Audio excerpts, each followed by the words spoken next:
Hello, ladies and gentlemen. If you don't know who I am, my name is Shook. I make videos for NBA, no longer NFL since the season's over. Hope you guys are enjoying the game right now. I'm going to be honest, this game put me to sleep, so I went right over to the NBA streets to look at the slate. But hopefully, you guys had a great night last night.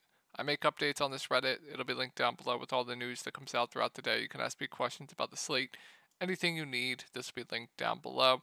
And if you ever need to get a hold of me privately, you can get a hold of me on Twitter. Right here is my Twitter handle. All right, let's take a look at my lineups from the yesterday. So this was main slate right here. Really good day for the main slate. My core for the main slate was Tyrese Maxey. He smashed. Trey Mann. He was a core play. He smashed. What else was core? Amin Thompson. He had a good game. And then Jabari Smith, core play, he smashed. I originally had Jeff Green as a core play, but I switched it to Jabari. But both smashed there. Told everyone my three favorite spin-ups on the slate were Maxey, Brunson, and Mitchell. Maxey, Brunson both had pretty good games. Donovan Mitchell was the letdown there for the spin-ups. And yeah, rounded out my lineup with Brunson, Jaren, Jeff Green, Buddy Hield, and yeah, that was it. And then everyone kept asking me who my favorite small forward was because we didn't have a ton of good options on the slate at small forward, and it was just Buddy Hield, right? So he was chalk. He should have been chalk. His role in this team is going to be completely different than it was on the Pacers, and his minutes are going to be much better on this team right now with how shorthanded the Sixers are right now. So Sixers are on the slate too. Oh, cool. So yeah, that was the main slate. Great day there. Showdown. I lost a little bit of money on Showdown. I had stuff in other contests, but lost like $30 on Showdown. Some stuff cash, some stuff did not. And the night slate went great. Both my lineups on night slate cashed. So night slate, I just wanted to play for late news. That worked out huge. But unfortunately, the Pelicans game was played at my elementary school in the 1940s. So that was fun. Just I should have been a millionaire. Should have been a millionaire on this night slate playing for that late news. So yeah, but it worked out great. I hope you guys had a great day. I hope you guys are enjoying the Super Bowl. Unfortunately, it put me to sleep, so I will be making this NBA video. Hopefully, when I am done making this video and I get back to football, something will have happened. Um, but yeah, let's get into this 9-game slate. I think it's a pretty good slate. I just skimmed through it real quick. So this is kind of a first look. Like I haven't fully looked at it, so we're kind of going to go over this together for the first time. All right. Got most of the rotations up. Let's do it. Good spot here. Halliburton, he's questionable. Fully expect him to play here. Minutes have ticked up of late, playing around 30 minutes a game, which is good to see. And I mentioned it in my last in Discord that if you want to play Halliburton, I'm not going to say no. Like at this price point, if he's playing 30 minutes a game, he could still pay off this price point very easily. I've been jamming his assists. Last game at 8.5 at plus money, and it smashed. 7.5 this game. I put like I don't know, like $600 on that. That smashed. But I'm not going to say no if you want to play Halliburton playing 30 minutes a game in a smash spot at 8.6K. I'm just absolutely not going to say no. He still has a ceiling, still a strictly tournament only play for me, but you give him 30 minutes in this matchup, I'm not going to be surprised if he absolutely breaks the slate. So, yeah, I like Halliburton, just, strictly tournament with him on the limit. And then everyone else, it's just kind of tough to prioritize anyone because they're kind of keeping it easy on like everyone's minutes. Like Neesmith's minutes are down. Miles Turner's not playing big minutes. Even Siakam isn't playing huge minutes right now. What else? Tina McConnell getting backup point. I mean, if you get like 15 minutes of him, sure. Nemhard, he's been starting. He actually played the most minutes last game. His rates to the 2 compared to the 1 are much worse, especially playing alongside Halliburton. I mean, he's playable, but really bad point per minute playing alongside Halliburton or at the 2. And then, I mean, Mathurin has the ceiling. It's a really good spot. Like, two of these guys are probably going to smash. Just trying to figure out which one's going to smash. I would say my favorite play is probably Miles Turner. Like, you give him 30 minutes again, I'm playing him at this price point in this matchup. So I do like Miles Turner a lot at 6.1K, given the matchup as well. So I'm really, really high on Turner. I think Halliburton's good for tournaments. Siakam's playable. And then with the wings, you want to take darts on like Nemhard, Mathurin. It's fine, but no standouts there. All right, moving on to Charlotte. Cody Martin is probably still Mark Williams out. We still have LaMelo out. Kyle Lowry got traded to the Sixers. Grant Williams did play last game. Mitchich did play last game. Seth Curry and Bertans all played last game. Leaky Black was a DNP. So looking at the rotation for the Charlotte Hornets, I have it up here somewhere. That's not it. That is definitely not it. Let me pull it up one more time. Sorry, guys. Not sure why I was looking at that one because it's completely different. All right. So Trey Mann started. He played 27 minutes. Mitchich played backup point, played 26 minutes. Bertans played 11. Grant Williams played 32 off the bench. And like I said, Leaky Black was a DNP.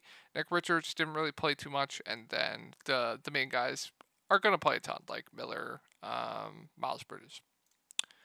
All right, with that being said, good spot here. I'm really, really high on Miles Bridges at 8.7K. He's just their go-to guy. His usage is just insane right now. He's stuffing the stat sheet. Going to play close to 40 minutes. It's a pace-up spot.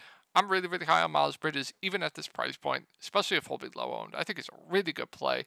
Brandon Miller's been incredible of late. I'm not going to say no if you want to go to him. I think at this price point, I think I'd rather just get up to Miles Bridges, but I think both are decent options. Nick Richards at 5.8K, I think it's just there for me. I think I'd rather play Miles Turner on the other side of this game at a similar price point. Cody Martin's playable at 5K, and then I like Trey Mann once again at 4.6K. You give him 30 minutes, probably still going to do decent at this price point. Good point per minute guy, stat sheet stuffer. He shot the ball really, really badly last game, so I'm still pretty high on Trey Mann, assuming he starts again. Grant Williams, he played 32 minutes. I actually think he's playable. And then Mitchich should get the backup point. I think he is in play for value. And then I don't know if I get to like Seth Curry or Bertans. All right, moving on to the Sixers. Still no Embiid, still no Melton, still no Batum. Mo Bamba's questionable. Keep an eye on that. If he's in, it's kind of going to hurt the minutes. Like Mo Bamba will get the backup 5. KJ Martin won't. Could hurt everyone else as well. So assuming Mo Bamba's out again, it's a tough matchup here. Cleveland, one of the best defensive teams in the league, but I'm still pretty high on Maxey. I mean, 36 minutes last game. Nick Nurse was doing hockey subs with him. I would expect he's probably feeling a bit better from his illness here and probably gets close to 40 minutes in a competitive game here. Their go-to guy, stuffing the stat sheet. I still have no issue with Maxey.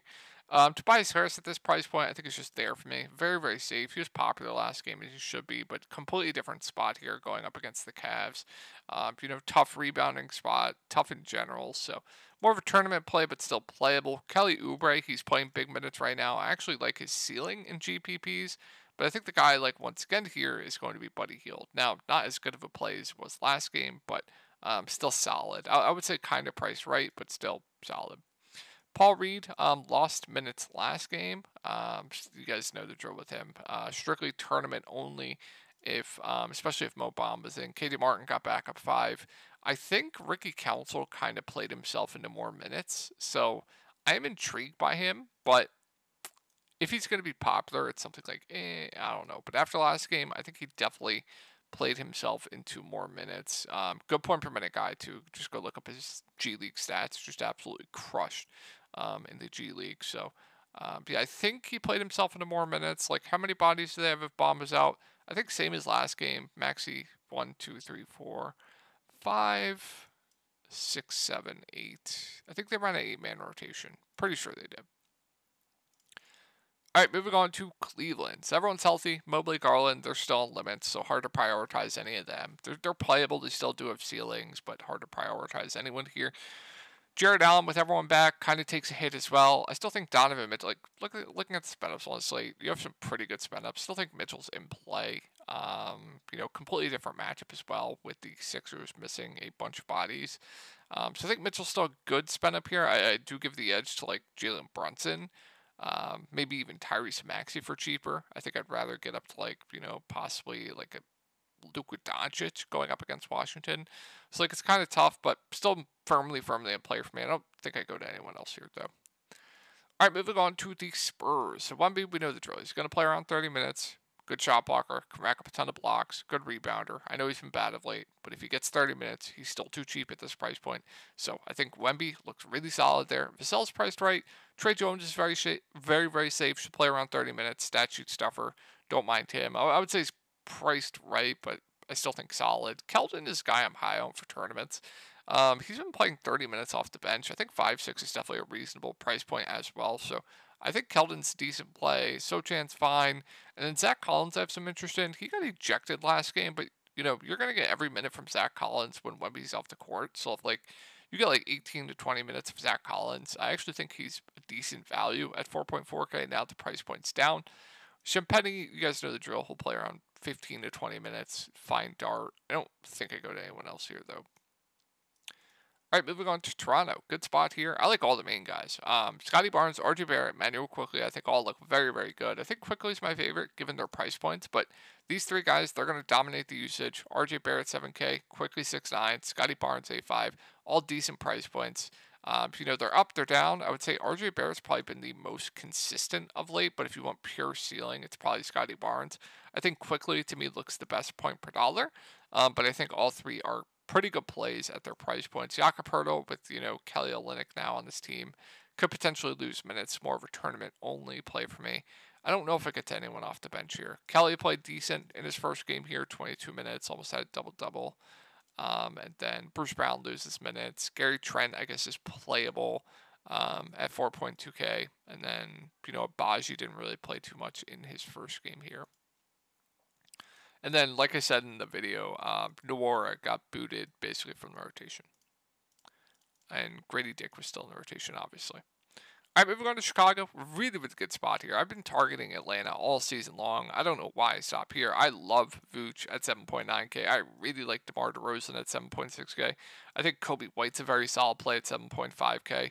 I would assume, if they don't go to Drummond, is going to play big minutes. I like him. Alex Caruso at 5.3 is very safe. I think he's a good play.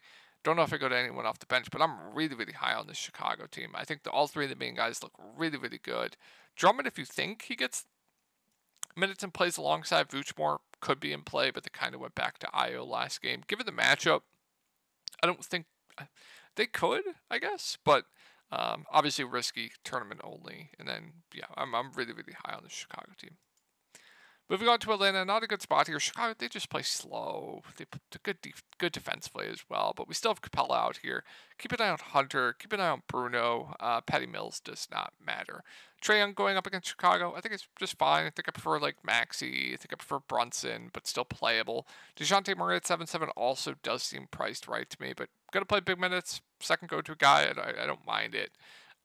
Then, keep an eye on Hunter, and with Capella out, Jalen Johnson, playing huge minutes. I honestly think he's probably my favorite of this grouping at their price points. Probably going to get you around 40 fantasy points, which is pretty good at 7.4. Good rebounder, decent offensively, really good point per minute guy, stuffing the stat sheet as well. So, Jalen solid, and then Okongwu I still like, even at 6.6K. Going to play, mid-30s minutes. He got in a massive foul trouble here. They just don't have any bodies behind him. He is going to play all the minutes he can handle. About a fantasy point per minute guy, so I still like Okongwu. I think I'd rather play Okongwu over Bey. Bey's just there for me. Not going to get the bog with everyone healthy. All right, moving on to the Pelicans. It's just a really good spot here going up against Memphis. So, if Zion's in, I'm high on Zion at 7.3K. He might be one of my favorite tournament mid-range plays, assuming he's low-owned. So, I'm really high on Zion if he plays. Ingram, I think, is solid. CJ is playable, but I'd rather just play Zion. Jonas and Nance will kind of split the center minutes. I think both are fine options. I always just prefer who's cheaper. And then Herb Jones is a playable value of 4.7. Trey Murphy, you'll see mid-20s minutes. I think he's priced right. Don't know if I get to much else. Now, if Zion's out, that changes everything. Then I love Ingram. Then I love CJ. Jonas becomes a bit better. Trey Murphy will be a really solid value. Herb Jones would be a really solid value. You'll probably see a bit more like Najee Marshall. You'll probably see some Hawkins. Alvarado, you'll see high teens minutes from. So, Pelicans would look really solid there if Zion is out. And I like the main guys if he's in.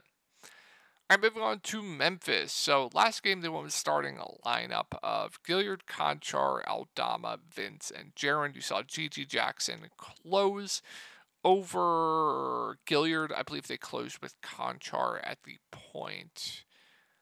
Let me just pull it up. Because I don't want to... Come on, man. Let me just close these. Good sec. Let me just double check. I'm pretty positive that was the closing lineup with G.G. Jackson and then Conch at the point. Sorry, guys. My eyes, they suck. Okay, G.G. Jackson did close. Luke Kennard closed last couple minutes. And then Gilliard did not close. And Jaron Jackson Jr. was in foul trouble all game. Vince obviously is going to close. And Aldama's going to play decent minutes. So I'm pretty high on Memphis once again here at their price points. Jaron, he's going to be their go-to guy. 8.3K. Got into foul trouble last game. Was absolutely smashing. Good defender. Can rack up blocks, steals. Not necessarily the best matchup, but I still think firmly in play. I like these main guys. You guys know I've been really high on Vince Williams every single slate. I'm really high on him again. It's just a minutes thing, right? He's playing close to 40 minutes a game. His role of late, ever since they've been dealing with injuries, has been really good. He's stuffing the stat sheet. His point per minute has gone way up. So I still really like Vince. I think Aldama is decent at 5.5K too. Another good point per minute guy. It's too cheap. G.G. Jackson at 5.2, strictly tournament only with the ceiling. Luke Kennard off the bench at 5K. I don't know if I can do it. If Gilliard starts again, you can go to him. I like Conchar at 4.6K. 30 minutes, 35 minutes last two games. So I think Conchar is decent.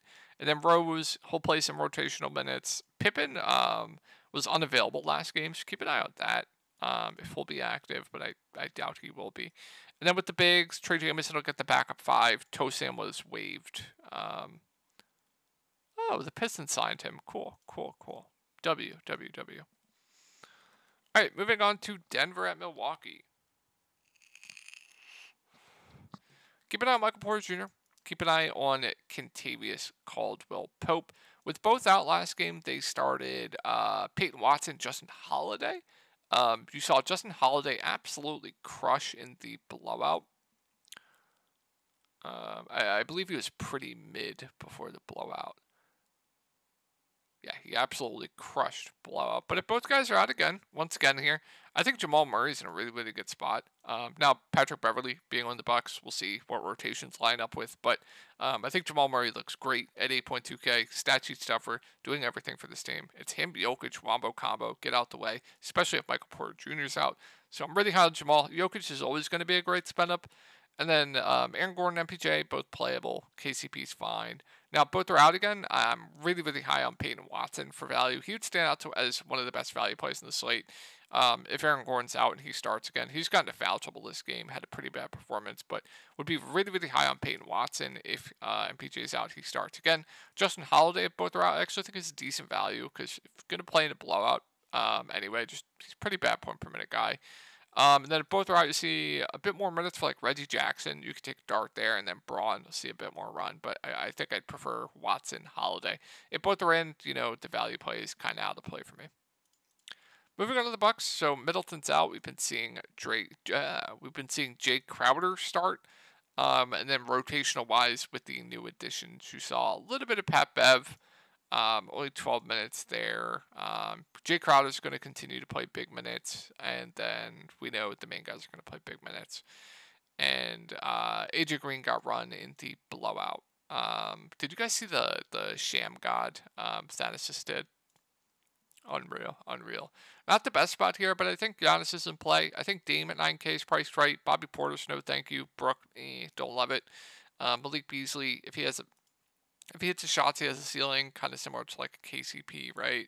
And then Jay Crowder, I mean, they want to play him huge minutes right now. Now, he's not going to be the best point per minute in this lineup, but I think he's a playable value, assuming he continues to start. All right, last set of games here, guys. Keep an eye on important news here is Hartenstein and Sims. So if we get a situation where Hartenstein and Sims are both out, once again, they ran a 7-man rotation here.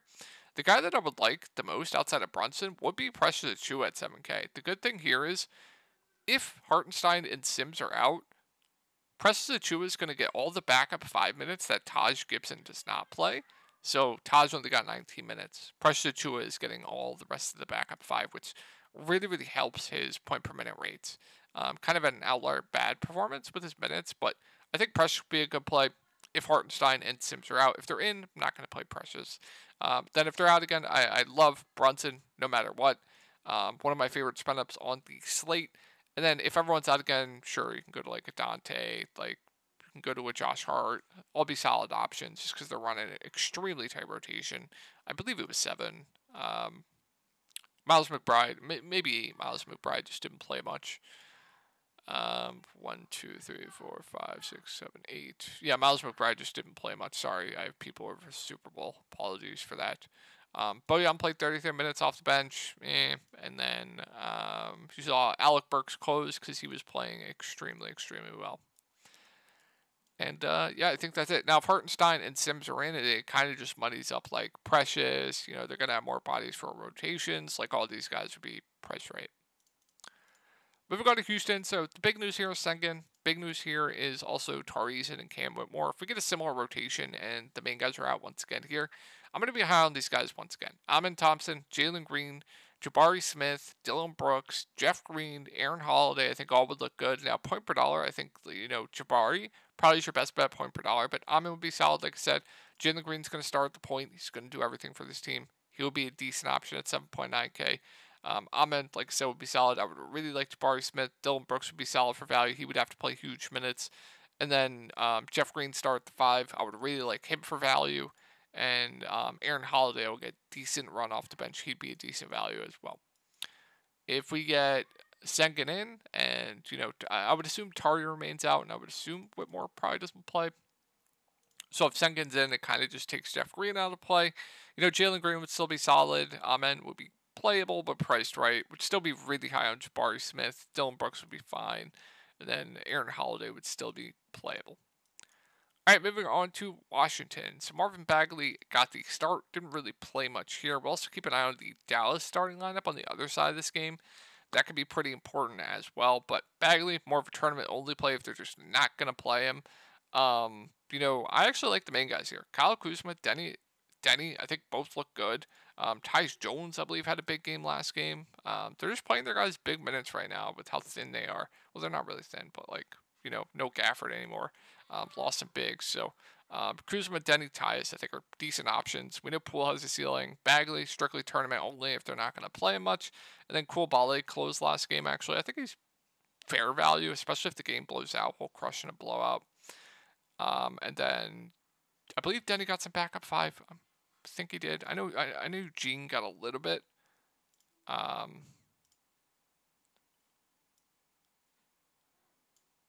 But yeah, I think some decent options here for Washington. Moving on to Dallas, everyone's probable. We'll see what they do with starting lineup. Do they start like a PJ? Do they keep Cleveland in the starting lineup? Do they start like a Gafford? We'll see. It's just tough to say right now. I think Luka and Kyrie both look great though. At their price points, it just can the Wizards keep this game competitive. I'm not entirely sure there, but yeah, really like Luka, really like Kyrie Irving at their price points. They can keep this game competitive. I don't know if I go to much else here. If you want to go to Kaleba, if he starts again, fine. Derrick Jones Jr., fine. Josh Green, priced right. Keep it on the starting lineup. I guess they could start PJ or Gafford, but yeah. Moving on to the Warriors, so they're going to go with the hot hand between Pods and Clay. Clay didn't close last game. I don't know if that had anything to do with his illness there, but keep an eye on this because Klay Thompson's just too cheap at 5.2K. So I really like Klay here at that price point. I'm still pretty high on Kuminga at 7.1. His usage rate of late has just been great. It's a really good spot as well. So I still like Kuminga. Steph's been on a tear. Now, if everyone's going to play Steph because he's been insane of late, I'm just going to fade. But if he's low owned, by all means, go for it. Really good spot as well. Pod's more strictly tournament only for me. I'm really, really high on Draymond Green. I don't know what this price point is. She'll play 30 minutes. Stat sheet stuffer rates at the 5 much better. He's a really good play. Like I said, I like Clay. Wiggins is playable. Don't know if I go to much else off of the bench, though. Moving on to Utah. So, something of note here. THT and Hendricks have been in the rotation because we know they're going to play 10 guys every night. Keontae George, Chris Dunn's minutes have been up. Markkanen's the only guy I trust. He should be able to feast this front court. So, I'm pretty high on Markkanen in tournaments. Sexton, Clarkson, their minutes have been down of late.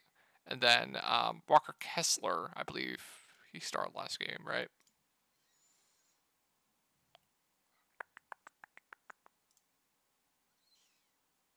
Yeah, Walker Kessler started last game. John Collins was at the 4. If they start Walker Kessler again at 5K, I think he's going to stand out as one of the best value plays in the slate as well.